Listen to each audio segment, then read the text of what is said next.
அனைவருக்கும் வணக்கம். இன்னைக்கான அரசியல் அப்டேட்டில் பார்க்க போகிற ரொம்ப ரொம்ப முக்கியமான ஒரு பரபரப்பான அரசியல் தகவல் என்ன அப்படின்னு பார்த்தீங்கன்னா, அமெரிக்க அதிபராக டொனால்ட் ட்ரம்ப் பதவியேற்ற நிலையில் தன்னுடைய 2வது பதவிக்காலத்தின் முதல் நாளில் 200 முக்கியமான உத்தரவுகளை ட்ரம்ப் பிறப்பித்திருக்காரு அப்படின்னு சொல்லலாம். இந்த உத்தரவுகள் பார்த்தோம் அப்படின்னா உலக நாடுகளை ஒரு நிமிடம் ஸ்டன்னாக வைத்திருக்கு அப்படின்னு தான் சொல்லணும். அது மட்டும் இல்லாமல் ட்ரம்ப் போட்ட முதல் கையெழுத்து முதல் இந்த 6 அறிவிப்புகள் தான் ரொம்ப ரொம்ப முக்கியமானதாக பார்க்கப்படுது. அது என்னென்ன அப்படிங்கிறத பற்றியும், இன்னும் ட்ரம்ப் பார்த்திங்க அப்படின்னா பல்வேறு பரபரப்பான தகவலையும் அறிக்கைகளையும் வெளியிட்டு கொண்டே இருக்காரு அப்படின்னு கூட சொல்லலாம். அதையும் நாம் தொடர்ந்து இந்த பதிவில் தெரிஞ்சுக்க போகிறோம். ஸோ இந்த பதிவு உங்களுக்கு மிக பயனுள்ள விகிதத்தில் இருக்கும். வீடியோக்குள்ளே போகிறதுக்கு முன்னாடி இது வரைக்கும் நீங்கள் நம்ம சேனலை சப்ஸ்கிரைப் பண்ணல அப்படின்னா உடனே சப்ஸ்கிரைப் பண்ணிக்கோங்க. அப்படியே பக்கத்தில் இருக்கக்கூடிய நோட்டிஃபிகேஷனுக்கான பெல் பட்டனையும் ப்ரெஸ் பண்ணிக்கோங்க. சரி நேயர்களே, வாங்க வீடியோக்குள்ளே போகலாம். அமெரிக்க அதிபராக டொனால்ட் ட்ரம்ப் பதவியேற்ற நிலையில் தன்னுடைய 2வது பதவி காலத்தின் முதல் நாள்லேயே 200 முக்கியமான உத்தரவுகளை ட்ரம்ப் பிறப்பிக்கிறாரு அப்படின்னு தான் சொல்லணும். அவர் முதல் கையெழுத்து போடும் சட்டங்களில் 6 முக்கியமான விஷயங்கள் குறித்த அறிவிப்புகளை தனது உரையில் வெளியிட்டும் இருக்காருங்க. அதை இப்போ நாம் ஒன்றன் பின் ஒன்றாக பார்க்கலாம். அதாவது முதல் விஷயமாக பார்த்தோம் அப்படின்னா, தெற்கு அமெரிக்க எல்லையில் எமர்ஜென்சி தொடங்குவதாக அதிபர் ட்ரம்ப் அறிவிப்பு வெளியிட்டிருந்தார்.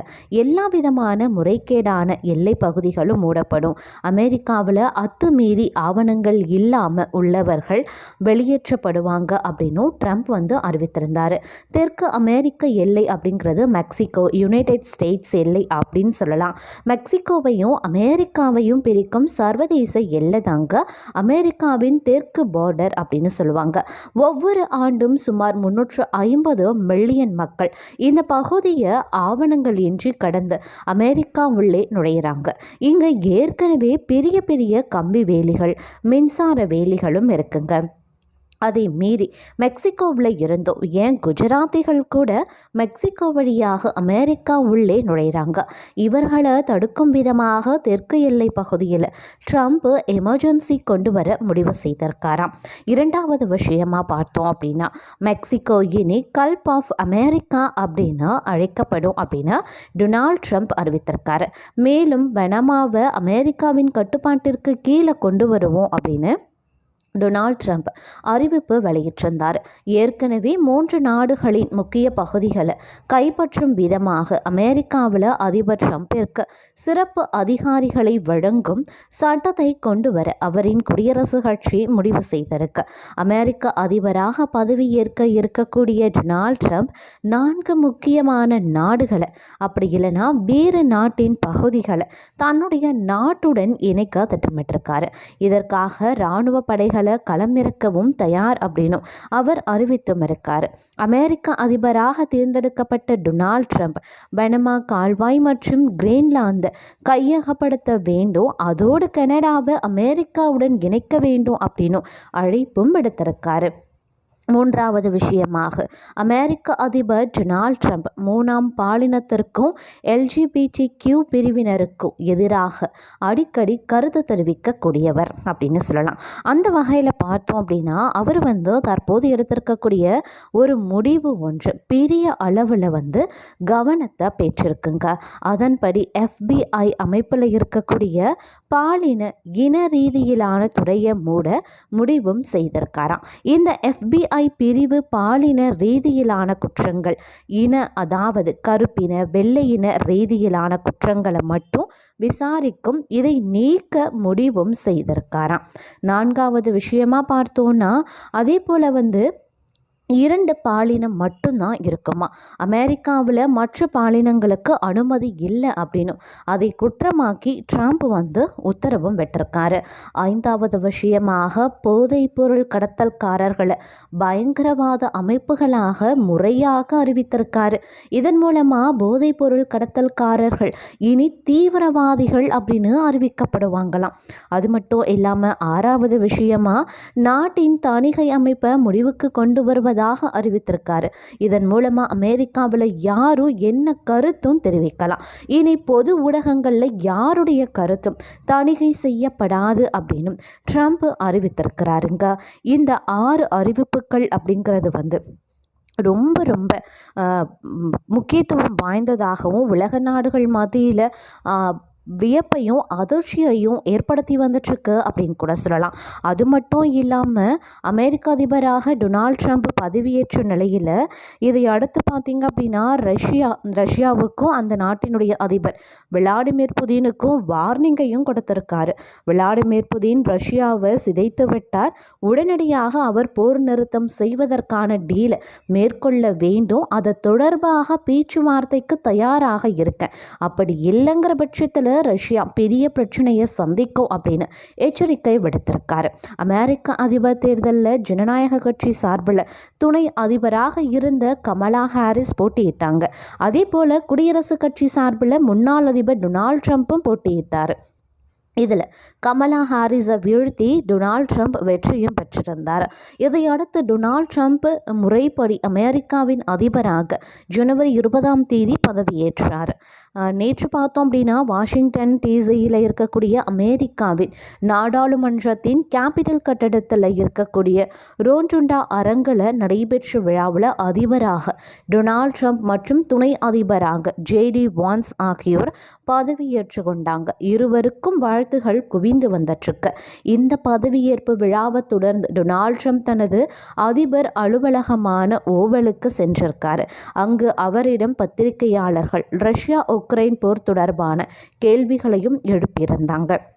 அதற்கு டொனால்ட் ட்ரம்ப்பும் பதிலளித்தார். அப்போது அவர் என்ன சொல்லியிருந்தார் அப்படின்னா, அவர் விளாடிமிர் அதாவது போர் நிறுத்தம் தொடர்பான டீலுக்கு ஒப்புக்கொள்ளணும் அப்படின்னும், அவர் போர் நிறுத்தம் ஒப்பந்தம் செய்யாமல் ரஷ்யாவை சிதைத்து வருகிறார், இதனால் ரஷ்யா பெரிய பிரச்சனையை எதிர்கொள்ளும் அப்படின்னு நான் நினைக்கிறேன். நான் அவருடன் நல்ல உறவில் இருக்கேன், இதனால் அவர் போர் நிறுத்த ஒப்பந்தத்தை விரும்புவார் அப்படின்னு நினைக்கிறேன். அதிகமான மக்கள் போர் என்பது ஒரு வாரத்தில் முடிந்துவிடும் அப்படின்னு நினைக்கிறாங்க. போரை முடிவுக்கு கொண்டு வந்தால் அவர் நல்லவர் என்று நான் நினைக்கிறேன் அப்படின்னு சொல்லியிருக்கார்.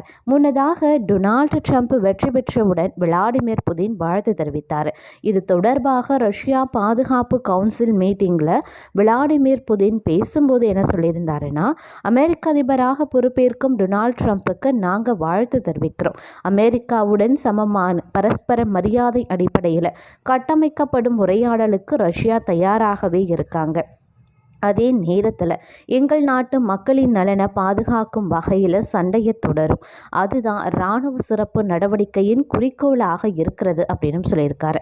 இதன் மூலமாக உக்ரைன் மீதான போர் ரஷ்யா தொடரும் அப்படிங்கிறத மறைமுகமாக விளாடிமிர் புதின் தெரிவித்தும் இருக்கிறாரு.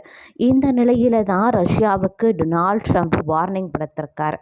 முன்னதாக போர் நிறுத்தம் தொடர்பாக அமெரிக்காவுடன் பேச்சுவார்த்தைக்கு தயாராக இருப்பதாக விளாடிமிர் சில வாரங்களுக்கு முன்பு தெரிவித்திருந்தார். அதே போல டொனால்ட் ட்ரம்ப் ரஷ்ய அதிபர் விளாடிமிர் புதினுடன் பேச்சுவார்த்தை நடத்தப்படும் அப்படின்னு கூறியிருந்ததும் இங்க கவனிக்கத்தக்க ஒரு விஷயம் அப்படின்னு கூட சொல்லலாங்க. அது மட்டும் இல்லாமல் தற்போது பார்த்தோம் அப்படின்னா உலகின் மிகவும் வலிமையான தலைவர் அப்படின்னா அது நிச்சயம் அமெரிக்க அதிபர் தான். இருந்தாலும் என்னதான் அமெரிக்க அதிபராக இருந்தாலும் கூட விரும்பிய அனைத்தையுமே செய்யவும் முடியாது. பாதுகாப்பு காரணங்களுக்காக சில கட்டுப்பாடுகள் விதிக்கப்பட்டு இருக்கும். அது குறித்து நாம் இப்போ பார்க்கலாம். அதாவது உலகின் மிகவும் வலிமையான நாடுகளில் ஒன்றான அமெரிக்காவின் 47வது அதிபராக ட்ரம்ப் பதவியேற்கிறார். இந்திய நேரப்படி இரவு 10:30 மணிக்கு அவர் அதிபராக பதவியேற்கிறார். என்னதான் அமெரிக்க அதிபராக இருந்தாலும் கூட ட்ரம்ப் நினைத்தாலும் கூட சில விஷயங்களை அவரால் செய்யவே முடியாது. சாதாரண மனிதர்கள் செய்யக்கூடிய இந்த விஷயங்களை செய்யக்கூட அவர்களுக்கு அனுமதி கிடையாது. இது குறித்து நாம் இப்போ விரிவாக பார்ப்போம். அதாவது முதல்ல அமெரிக்க அதிபர் பதவியில் இருப்போர் நிச்சயம் கார் ஓட்டவே கூடாது. பாதுகாப்பு காரணங்களால் இந்த முடிவு எடுக்கப்பட்டிருக்கு. 1960களில் அதிபரை குறிவைத்து கொலை முயற்சிகள் நடந்த நிலையில் வாரன் கமிஷன் ரிப்போர்ட்டின் அடிப்படையில் இந்த முடிவு எடுக்கப்பட்டிருக்கு. 1963 இருந்து 1969 வரைக்கும் அதிபராக இருந்த லிண்டன் பி ஜான்சன் தான் கடைசியாக சொந்தமாக காரை ஓட்டிய அதிபர் அப்படின்னு சொல்லலாம். அதன் பிறகு எந்த ஒரு அதிபருக்கும் கார் ஓட்ட அனுமதியும் கிடையாது. விஷயம் என்னன்னா, அதிபராக இருக்கும் நபர் மட்டும் இல்லாமல் மாஜி அதிபர்களும் கார் ஓட்டக்கூடாது. அதே நேரம் சில நேரங்களில் சொந்த காரை இயக்க மட்டும் அனுமதி அளிக்கப்படும். அதுவும் கூட முன்கூட்டியே எங்கு செல்கிறார், எந்த ரூட்ல போகிறாரு அப்படிங்கிறது குறித்த தகவல்களையும் சீக்ரெட் சர்வீஸுடன் பகிரணும்.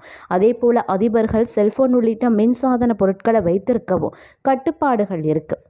ஒபாமாவுக்கு முன்பு அதிபராக இருந்த யாரும் தனிப்பட்ட செல்போன்களை வைத்திருக்க அனுமதி அளிக்கப்படலை. இருந்தாலும் ஒபாமா தனக்கென தனிப்பட்ட சாதனம் தேவை அப்படின்னு விரும்பி கேட்டார். இதையடுத்து அவருக்கு மேம்படுத்தப்பட்ட பாதுகாப்பு வசதிகளை கொண்ட ஐபேட் வழங்கப்பட்டுச்சு. இதில் வழக்கமான ஐபேட்களை காட்டிலும் பல பாதுகாப்பு அம்சங்களும் இருந்திருக்கு. இது ஒபாமா பேட் அப்படின்னும் கூட அழைக்கப்பட்டது அப்படின்னு கூட சொல்லலாம்.